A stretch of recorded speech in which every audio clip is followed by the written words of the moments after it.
तो ड्रग धानी बन गई है राजधानी। जी हाँ, छत्तीसगढ़ की राजधानी रायपुर इन दिनों ड्रग धानी कहलाने लगी है और इसकी वजह है पिछले कुछ महीनों से लगातार राजधानी रायपुर में सक्रिय हो रहे ड्रग पेडलर और माफिया। बताया जा रहा है कि राजधानी एक तरीके से उनके लिए एक अच्छा बिकवाली का केंद्र बन गया है, क्योंकि यहाँ पर लगातार पब कल्चर पैदा हो गया है। पब कल्चर आगे बढ़ते जा रहा है, जिसके कारण ड्रग की खपत यहाँ बढ़ी है और ड्रग के सेवन करने वाले भी बढ़ते जा रहे हैं। और यही वजह है कि पिछले कुछ महीनों में लगातार पुलिस ने ये बातें देखी कि कुछ लोग यहाँ पर ड्रग सप्लाई कर रहे हैं और कल ही एक बड़ी कार्रवाई करते हुए करीब 28 ग्राम ड्रग के साथ करीब 3 लोगों को गिरफ्तार किया गया। और इन 3 लोगों की गिरफ्तारी के साथ अब तक गिरफ्तार ड्रग मामले में लोगों की संख्या हो चुकी है 35 पार। यानी कि आप समझ सकते हैं कि राजधानी जैसे शहर में अब यहाँ ड्रग माफियाओं ने अपना गिरोह बना लिया है। वो लगातार इसकी सप्लाई कर रहे हैं और वीआईपी कल्चर वाले क्लब इसके केंद्र बने हुए हैं। युवाओं में ये लत लगातार बढ़ गई है और इन लतों के चलते ही ये मांग बढ़ रही है कि यहाँ पर ड्रग अलग अलग जो टाइप का होता है वो सप्लाई किया जाए, और इसीलिए पुलिस की धरपकड़ भी तेज हुई है। हालांकि पुलिस ने शिकंजा कसा है, लेकिन उसके बावजूद ये चिंता का विषय है कि राजधानी रायपुर ड्रग धानी बनी हुई है। कल की कार्रवाई पुलिस के लिए सराहनीय है। 3 लोगों को पकड़ा गया है, पर ये 3 काफ़ी नहीं है, क्योंकि ऐसी खबरें हैं कि बड़े बड़े क्लबों में ड्रग की सप्लाई हो रही है और पुलिस उसे रोकने में नाकाम रही है। ये 3 लोग तो केवल नाम मात्र की गिरफ्तारी है, इससे जुड़ा हुआ एक बड़ा नेटवर्क है जिसे पकड़ने की ज़रूरत अभी भी बनी हुई है। क्या है ये पूरा मामला, इसे जानने के लिए पहले रुक कर लेते हैं, पहले सुन लेते हैं हम यहाँ के एसपी लाल उमेन जी को, जो कि कह रहे हैं कि इस पूरे मामले पर उनकी निगाह है, गिरफ्तारियां हो रही हैं और ऐसे सक्रिय लोगों को जल्द पकड़ा जाएगा। तो क्या कहती है पुलिस इस ड्रग माफिया के बारे में, ड्रग तंत्र के बारे में, आइए आपको सुनाते हैं। पुलिस के द्वारा ड्रग्स के विरुद्ध में लगातार कार्रवाई करते हुए आज एक और ड्रग के प्रकरण में सफलता प्राप्त हुई है, जिसके तहत में ड्रग्स एमडीए में कुल मात्रा 27.58 ग्राम, उसके साथ में 5 मोबाइल व घटना में प्रयुक्त एक कार, कुल मिलाकर के 20 लाख रुपए की जब्ती करते हुए 3 आरोपियों को गिरफ्तारी कार्रवाई की गई। इस पूरे प्रकरण में पुलिस को सूचना प्राप्त हुई थी कि एक व्यक्ति के द्वारा बाहर से ड्रग ला करके यहाँ डिलीवरी की गई है एवं उनके साथ में रह करके ग्राहकों की तलाश या उसको किसी जगह पर खपाने के फिराक में था। इस सूचना पर एक संयुक्त टीम बनाया जा करके दबिश दी गई। इस दबिश पर प्राप्त सूचना के आधार पर एक कार में 3 व्यक्ति मिले।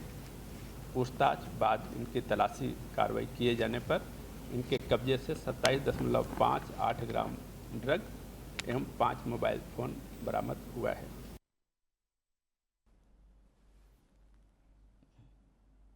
तो आपने सुना, ये एसपी लाल उमेंद ये कह रहे हैं कि लगातार कार्रवाइयाँ की जा रही हैं, इस पूरे मामले पर निगाह रखी गई है और जो 3 लोगों की गिरफ्तारी हुई है उनके पास से जो फ़ोन बरामद हुआ है उससे उन लोगों तक पहुंचने की कोशिश की जाएगी जो प्रदेश के बाहर से इस ड्रग तंत्र को संभालते हैं। सप्लाई चेन को तोड़ा जाएगा। लेकिन ये चिंता की बात है कि राजधानी रायपुर की युवा पीढ़ी इन दिनों ड्रग्स के एक तरीके से तंत्र में घिर गई है, शिकंजा उनका कस गया है और इसीलिए लगातार ऐसे वीआईपी क्लबों में ये ड्रग सप्लाई हो रही है। कुछ लोगों को पकड़ने में सफलता हासिल हुई है और चिंता वाली बात यह है कि अब तक 38 से ज़्यादा लोग गिरफ्तार हो चुके हैं, लेकिन अभी भी सूचनाएं गाहे बगाहे पुलिस को मिलती रहती है कि ड्रग यहां पर सप्लाई हो रही है। ऐसे में ये मुद्दा राजनीतिक भी हो चला है, क्योंकि इस पूरे मामले को अब उठाया है कांग्रेस के अध्यक्ष दीपक बैज ने। क्या कुछ कहा है दीपक बैज ने, आइए आपको सुनाते हैं। कांग्रेस के लिए ये बैठे बैठाए मुद्दे हासिल होने जैसी स्थिति बनी हुई है। सूखे नशे, ड्रग्स पाकिस्तान जैसे से यहाँ सप्लाई होके यहाँ आ रही है, फिर सरकार कहाँ है? एक तो सरकार के लिए, युवाओं के लिए नौकरी नहीं है। आपने 10,463 स्कूल बंद कर दिए। अस्पताल सिस्टम पूरी तरह से खत्म है। बड़े दावा किए थे युवाओं को हम साल में 1 लाख लोगों को नौकरी देंगे। आज 100 युवाओं को नौकरी नहीं दे पाई है ये सरकार। फिर युवा नशे के लगभग एक नशे की ओर अग्रसित हो रहे हैं और उससे उसे एक साथी अपराध बढ़ने का कारण भी इस तरह की सूखा नशे और अवैध नशाएं बिल्कुल इनकार नहीं कर सकते कि कहीं ना कहीं छत्तीसगढ़ को एक नशे के कारोबार में, सूखे नशे के कारोबार में एक बड़ा उड़ता छत्तीसगढ़ इस सरकार ने बना दिया है। तो देखा आपने, कांग्रेस की नज़र में तो उड़ता छत्तीसगढ़ बन गया है हमारा छत्तीसगढ़। और सबके लिए चिंता की बात यह है क्योंकि राजधानी रायपुर से ही ये तंत्र चल रहा है, ये सिस्टम चल रहा है। क्योंकि गिरफ्तारियां बार बार बता रही है कि जो लोग ड्रग लेकर आते हैं उनके सप्लाई के लिए चेन यहाँ पर रायपुर में बनती है और यहाँ से सप्लाई की जाती है। आधे से ज़्यादा ड्रग तो राजधानी रायपुर में ही खपाया जाता है। उसके बाद बड़े नगर बिलासपुर, दुर्ग और राजनांदगांव हैं जहां पर इनकी पहुंच है, ऐसी जानकारियां आई है। चिंता का विषय है और सब लोग इस बारे में चिंतित हैं कि ये सूखा नशा हमारे प्रदेश में आखिर सक्रिय रूप से मिल कैसे रहा है, कौन लोग हैं जो इसकी सप्लाई में जुड़े हुए हैं। गिरफ्तारियां हो रही हैं, पुलिस भी कार्रवाई कर रही है, पर अभी भी ये समस्या बनी हुई है। इस पूरे मामले में अपडेट के लिए रुक कर लेते हैं हमारे संवाददाता प्रियांशु कश्यप का। क्या कह रहे हैं प्रियांशु, जानते हैं कि पुलिस की कार्रवाई और राजनीतिक रूप से उठ रहे इस मुद्दे पर क्या नया अपडेट है, जानने के लिए रुक करते हैं प्रियांशु, मेरी आवाज़ आपको मिल पा रही है? जी बताइए, क्या है ये पूरा मामला? और ये ड्रग पेडलर यहाँ लगातार सक्रिय हैं, गिरफ्तारियां हो रही हैं, उसके बावजूद ये सप्लाई नहीं रुक रही है, ऐसी बातें आ रही है, इसकी क्या वजह है?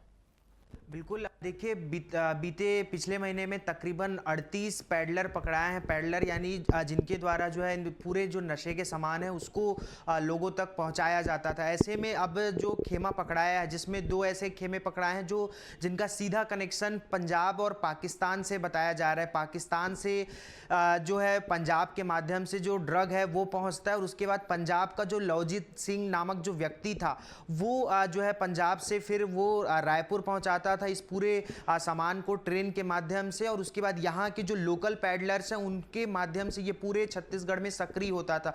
तो ऐसे में जब पुलिस को एक बड़ी सफलता मिली है, बीते 15 दिनों में तकरीबन 2 ऐसे खेमे को पकड़ा गया है जिनका संबंध सीधे जो ड्रग का संबंध पाकिस्तान से था।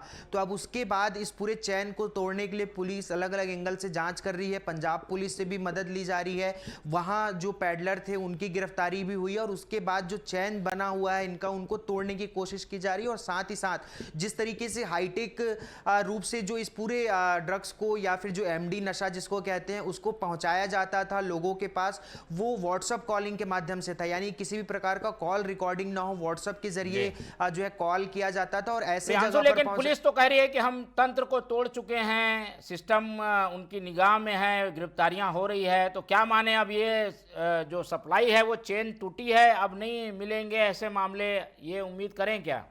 नहीं, बिल्कुल, देखिए जिस तरीके से अभी कल जो है फिर से 3 ऐसे लोगों को गिरफ्तार किया गया है। जो एमडी नामक जो ड्रग्स होता है उसको देवेंद्र नगर ओवरब्रिज के नीचे कार के माध्यम से जो है बेचा जा रहा था या उन तक पहुंचाया जा रहा था जिन लोग ऐसे नशे में संलिप्त हैं। तो अभी पूरी तरीके से चैन टूटा नहीं है क्योंकि जो खेमा बड़ा जो ड्रग्स का आया तकरीबन 1 से 1.5 करोड़ रुपए का जो पाकिस्तान से यहाँ तक पहुंचा है, वो कहीं ना कहीं लोकल जो पैडलर हैं उनके तक पहुंचा हुआ है और वो अपने ग्राहकों तक पहुंचा रहे हैं।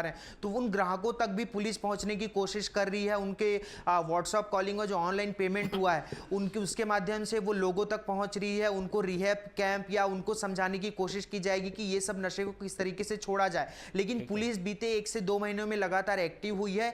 लेकिन जो नशे का जो प्रभाव है वो राजधानी में देखा जा रहा है। जो अपराध बढ़ रहे हैं लगातार, जिस तरीके से चाकूबाजी की घटनाएं हो रही है, कहीं ना कहीं इन सब नशे का भी एक बड़ा कारण माना जा सकता है। ठीक है, और इसीलिए कांग्रेस इसे मुद्दा बना रही है। हम रुक कर लेते हैं इस पूरे मामले में दोनों राजनीतिक पार्टियों का और जानने की कोशिश करते हैं कि उनकी प्रतिक्रियाएं हैं क्या। तो ड्रग धानी बन रही है राजधानी, इसको लेकर दीपक बैज ने कड़ा तंज कसा है। उड़ता छत्तीसगढ़ बन गया है हमारा छत्तीसगढ़, ऐसे उनके बयान हैं। इस पर क्या कहना है राजनीतिक दलों का, रुक कर लेते हैं। हमारे साथ जुड़ रहे हैं अमरजीत चावला जी, बहुत स्वागत करेंगे आपका। के.एस. चौहान जी बीजेपी का पक्ष रखेंगे, बहुत स्वागत है दोनों प्रवक्ताओं का। और प्रतिक्रिया ले लेते हैं पहले अमरजीत चावला जी की। चावला जी, ड्रग के मामले में कार्रवाई पुलिस कर रही है, 38 लोगों की अब तक गिरफ्तारी हो चुकी है। कल ही एक बड़े पैडलर को पकड़ा गया है और 3 लोग गिरफ्तारी हुई है। पुलिस कह रही है हम तो इस नेटवर्क को तोड़ रहे हैं और लगातार पकड़ रहे हैं, लेकिन कांग्रेस तो कह रही है कि ये ड्रग धानी बन गया है। क्या वजह है इसकी?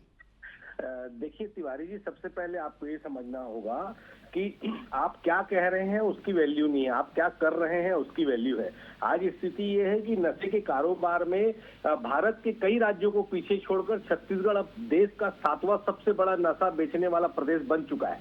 पहले छत्तीसगढ़ की पहचान यहाँ की संस्कृति, जंगल और खनिज संसाधनों को लेकर होती थी। यहाँ की युवा तरुणाई, यहाँ की भाषा, यहाँ के प्यार को लेकर होती थी। अब स्थिति ये हो गई है कि यहाँ की पहचान जो है वो नशे के नाम से होने लग गई है। और दुख की बात यह है कि अब ये नशा जो है वो छत्तीसगढ़ में संगठित अपराध बन चुका है। छत्तीसगढ़ के हर स्कूल कॉलेज के बाहर में एमडी, हशीश, गांजा, हीरोइन जैसे नशे सरासर खुलेआम बिक रहे हैं और ये बगैर पुलिस के संरक्षण के संभव नहीं है। और इसके लिए पूरी जिम्मेदारी जो है गृह विभाग की होती है।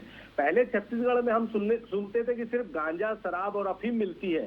उसके बाद हमको पता चला कि अब सिरप, टेबलेट और सूखे नशे की गोलियां भी गली गली में बिकने लग गई। आज स्थिति है कि महिलाएं और बच्चे भी इसकी चपेट में आ गए हैं और इसकी वजह से घरेलू हिंसा में बढ़ोतरी हो गई है। बच्चों में चोरी की आदतें लग गई है, लगातार अपराध बढ़ रहे हैं, चाकूबाजी हो रही है, एक्सीडेंट बहुत ज्यादा हो गए। और सबसे चौंकाने वाला आंकड़ा तो ये है कि यहाँ पर पिछले 3 सालों में 5058 प्रकरण दर्ज किए और 7638 लोगों को गिरफ्तार किया, पर इनको सजा दिलाने में पुलिस बहुत पीछे रही और सैकड़ों चालानों का तो प्रकरणों का तो चालान भी पेश नहीं हो पाया। और स्थिति ये है, मोहन जी, मैं आपको एक मिनट और लेना चाहूंगा कि पिछले 3 सालों में देखो, आंकड़ों से समझिए आप, गांजा के 3871 जो है प्रकरण बने, 5790 गिरफ्तारियां हुई, पर सजा सिर्फ 175 लोगों को हुई। ब्राउन शुगर में 100 प्रकरण बने, 154 गिरफ्तारी हुई, सिर्फ 2 लोगों को सजा हुई। अफीम में 34 प्रकरण बने, 54 लोगों की गिरफ्तारी हुई, सिर्फ 1 को सजा मिली। हीरोइन में 17 प्रकरण बने, 27 गिरफ्तारी हुई, किसी एक को सजा नहीं मिली।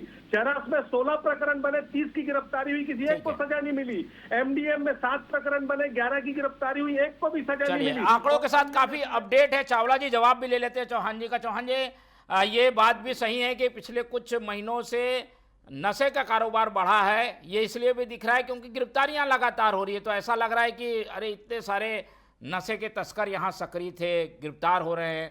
सवाल उठ रहा है सरकार पर और कानून व्यवस्था भी इससे जुड़ जा रही है कि जब नशा बढ़ रहा है तो कानून व्यवस्था भी खराब हो रही है। देखिए तिवारी जी, कानून व्यवस्था अगर मान लीजिए ज्यादा प्रकरण पकड़े जा रहे हैं, बढ़ नहीं रहे हैं, बढ़ना और पकड़े जाने में फर्क होता है। अब ज्यादा प्रकरण अगर पकड़े जा रहे हैं तो कानून व्यवस्था में ढील है कि चौकसी है, और पहले से कानून व्यवस्था सही हुई है कि गलत हुई है। दूसरी बात यह है कि 49 करोड़ रुपए की जो नशीले पदार्थ पिछले 17-18 महीने में पकड़े गए हैं, वो पिछले 5 सालों में 49 करोड़ की क्यों नहीं पकड़े गए? 24,631 किलो गांजा पकड़ा गया, 3.35 ग्राम ब्राउन शुगर पकड़ी गई, अफीम पकड़ी गई 1 किलो 36 ग्राम। तो ये मैं ये पूछना चाहता हूं कि ये भूपेश बघेल की सरकार में क्यों नहीं हुआ? जब प्रकरण होते हैं टोटल 1329 केसेस होते हैं, तो ये पहले क्यों नहीं हुए? पहले क्यों नहीं पकड़े गए? तो अभी क्यों पकड़े जा रहे हैं? और जितने भी लोग पकड़े जा रहे हैं और उनकी जो हिस्ट्री निकाली जा रही है और उनके जो बयानात आ रहे हैं, वो आ रहे हैं कि हम 5 से 6 साल के पहले से हम धंधा कर रहे हैं। चौहान जी ने तो गेंद कांग्रेस के पाले में डाली। चावला जी, कार्रवाई इसलिए हो रही है, तभी तो लोग पकड़े जा रहे हैं। पहले पकड़े भी नहीं जाते थे लोग, कारोबार चलता रहता था। देखिए तिवारी जी, मैंने आपको अभी गांजा, ब्राउन शुगर से लेकर सारी प्रकरण बता दी कि कितने गिरफ्तारी हुई, किनको सजा मिली। मैं ये बोलता हूँ कि पिछले 2-3 साल में छत्तीसगढ़ में 133 करोड़ का गांजा पकड़ाया, क्या हुआ? सिरप पकड़ाई 3 करोड़ की, उसका क्या हुआ? 6 करोड़ का ब्राउन शुगर पकड़ाया, उसका क्या हुआ? उसके बाद MDM इतने करोड़ों का पकड़ाया, 87 लाख की अफीम जब्त की। छत्तीसगढ़ में ऐसा कोई होटल, कैफे, रेस्टोरेंट नहीं है जहां पर ये नशा नहीं मिल रहा है। इसकी जिम्मेदारी किसकी होती है? ये सरासर गृह विभाग के मंत्री की असफलता है, और बगैर पुलिस के वो कह रहे हैं कि पिछले सालों का है ये कारोबार, पिछले सरकारों से चला आ रहा है। गांजे का भंडार लगा है, सिपाही से सेटिंग करो, थाने से गांजा बिकता है। बहुत जिम्मेदारी के साथ बोल रहा हूं मैं।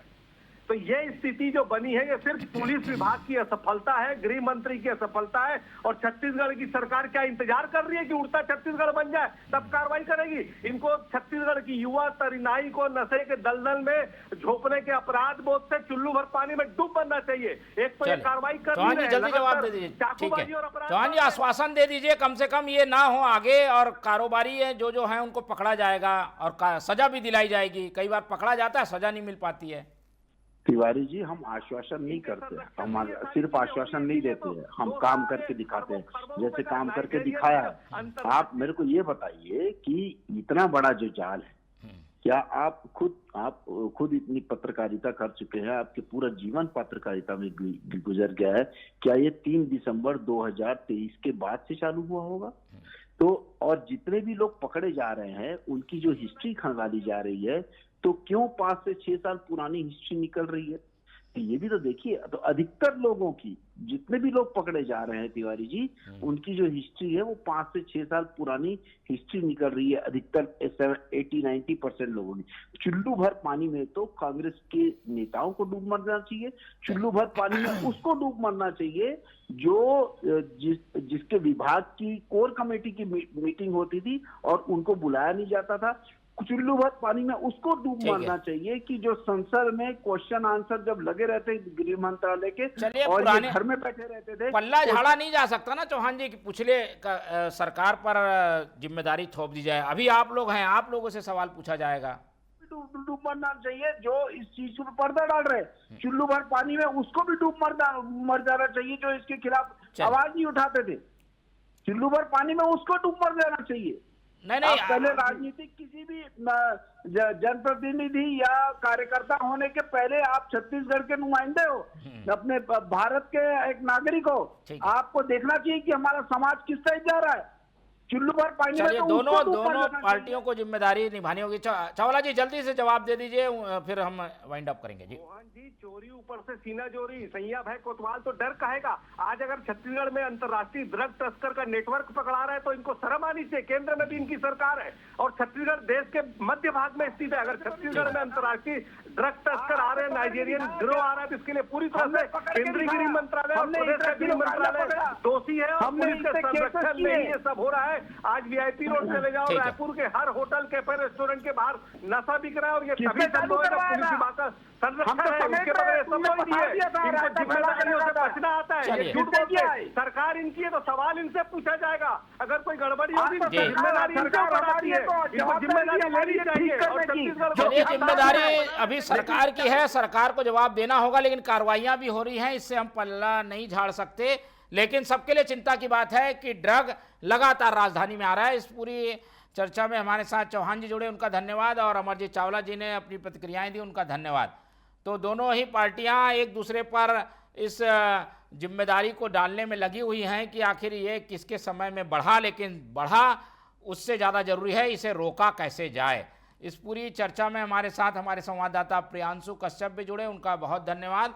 और ड्रग धानी राजधानी मत ना बने, ये हमारी कोशिश है, इसलिए इस पूरे मुद्दे को हम उठा रहे हैं और लोगों को भी जागरूक कर रहे हैं कि इस ड्रग के शिकंजे से निकलने में दूसरों की भी मदद करें, और ऐसी कोई चीज़ें दिखती है तो पुलिस को तुरंत सूचना दें।